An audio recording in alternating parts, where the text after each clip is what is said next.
ओम सत्यमेव जयते। नमस्कार, मैं कल की राजा राम पंडित। भगवान ब्रह्मा की जो ये चार मस्तिष्क हैं, वास्तविक ये किस लिए हैं, क्यों हैं, इसकी विषय में जाने समझे। रही बात मित्रों भगवान ब्रह्मदेव भगवान विष्णु के गर्भनाथ कमल से पारकट्य तथा उत्पन्न हुए और भगवान ब्रह्मदेव की जिस समय पारकट्य हुई, उत्पन्न हुए, उस समय चार मस्तिष्क थे, चार मस्तिष्क थी।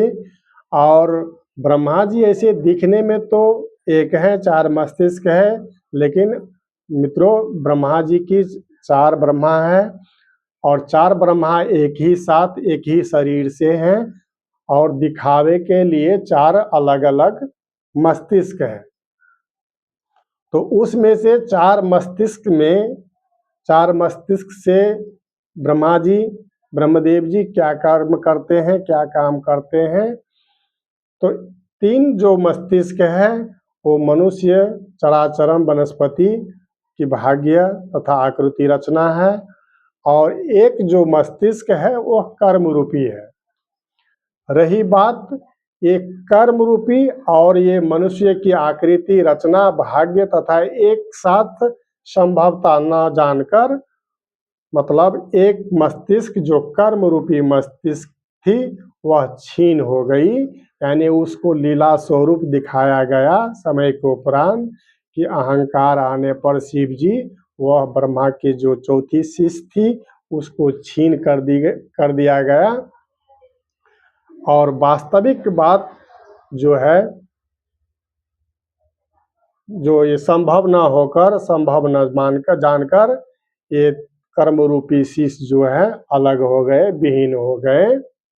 रही बात ब्रह्मा जी की जो तीन शीश है, तो तीन शीश से मित्रों जैसे आगे की सर्वश्रेष्ठ और दो साइड के जो शीश है ब्रह्मा जी की, वह तीन रूप से अपनी कार्यरत रूप पर थाय रूप से रहे और तीन शिष्य रूप से, जैसे आगे आगे की बीच के शिष्य रूप जो मेन है उससे देव दानव मानव की आकृति रचना, जो कि शरीर की बनावट, सुंदर असुंदर, अपांग, बहरे, गूंगे, यानी कि आदि इत्यादि जो रूप होते हैं मनुष्य की, वह उसकी आकृति रचना और भाग्य की रचना तथा लिखना। और एक से जो दोनों बाजू के जो शीश है, तो एक से कुल वनस्पति प्रजाति की आकृति रचना और भाग्य की रचना तथा लिखना।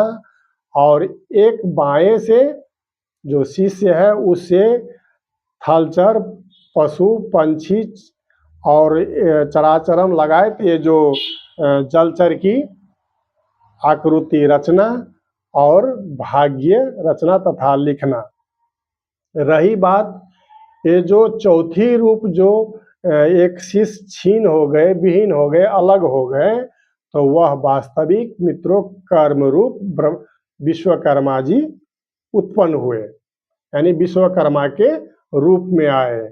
और ये संसार में जितने मनुष्य जन कर्म कर रहे हैं, कर्म किया जाता है तथा कर्म जो रूप है वास्तविक, वह जो है ब्रह्मा विश्वकर्मा जी हैं, कर्म रूप है।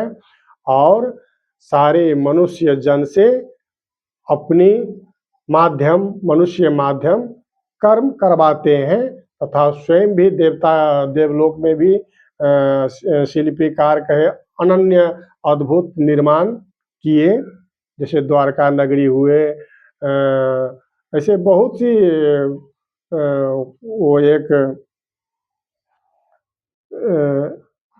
खैर छोड़िए, दिमाग से उतर जाता है बात। तो अद्भुत रचनाएं देवलोक में भी किए। इसी प्रकार विश्वकर्मा जी कर्म रूप हैं और ब्रह्मा जी अपनी मस्तिष्क से देव दानव मानव वनस्पति चराचरम जलचर की आकृति रचना, भाग्य की रचना और जब भाग्य की जो रचना वाली बात है मित्रों, तो वास्तविक एक तो मनुष्य अपनी कर्मों की जो परिणाम है, फल है, वो उनकी फल की स्वरूप दूसरे जन्म में अनन्य दुख, कष्ट, पीड़ा सहते हैं, सहनी पड़ती है। और मनुष्य जन्म से जीवन काल तक में जो क्या-क्या होनी है, क्या-क्या करना है, दुख, कष्ट, पीड़ा, सुख, समृद्धि, यानी जितने मनुष्य जन्म करते हैं जीवन काल में और जो होती है दुख, धन, संपदा, सुख, शांति, वो सारे के सारे ब्रह्मा जी की भाग्य की लिखी हुई देन है। तो धन्यवाद मित्रों, प्रणाम।